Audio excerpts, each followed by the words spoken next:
Abel Sánchez, una historia de pasión, de Miguel de Unamuno. Versión audio grabada por David Espuña, para audiomol.com.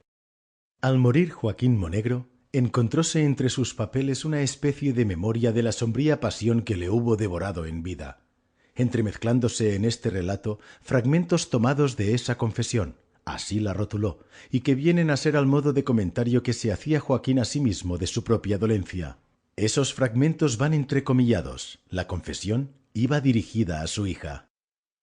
Prólogo a esta segunda edición.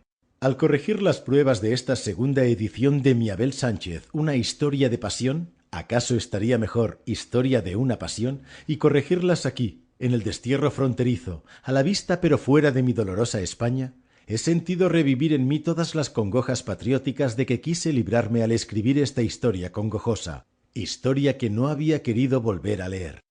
La primera edición de esta novela no tuvo en un principio dentro de España buen suceso. Perjudicóle sin duda una lóbrega y tétrica portada alegórica que me empeñé en dibujar y colorear yo mismo.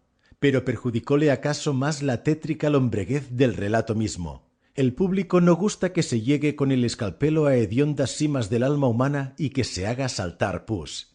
Sin embargo, esta novela traducida al italiano, al alemán y al holandés obtuvo muy buen suceso en los países en que se piensa y siente en estas lenguas, y empezó a tenerlo en los de nuestra lengua española, sobre todo después que el joven crítico José Antonio Balseiro en el tomo 2 de El Vigía le dedicó un agudo ensayo, de tal modo que se ha hecho precisa esta segunda edición.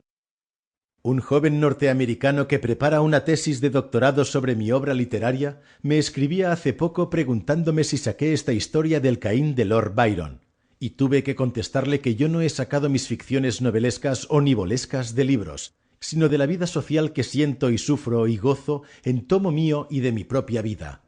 Todos los personajes que crea un autor, si los crea con vida, todas las criaturas de un poeta, aun las más contradictorias entre sí y contradictorias en sí misma, son hijas naturales y legítimas de su autor, feliz y autor de sus siglos, son parte de él. Al final de su vida atormentada, cuando se iba a morir, decía mi pobre Joaquín Monegro: ¿por qué nací en tierra de odios? En tierra en que el precepto parece ser: odia a tu prójimo como a ti mismo. ¿Por qué he vivido odiándome? Porque aquí todos vivimos odiándonos. Pero traed al niño. Y al volver a oírle a mi Joaquín esas palabras por segunda vez y al cabo de los años, y qué años, que separan estas dos ediciones, he sentido todo el horror de la calentura de la lepra nacional española, y me he dicho: pero traed. Sample complete. Ready to continue?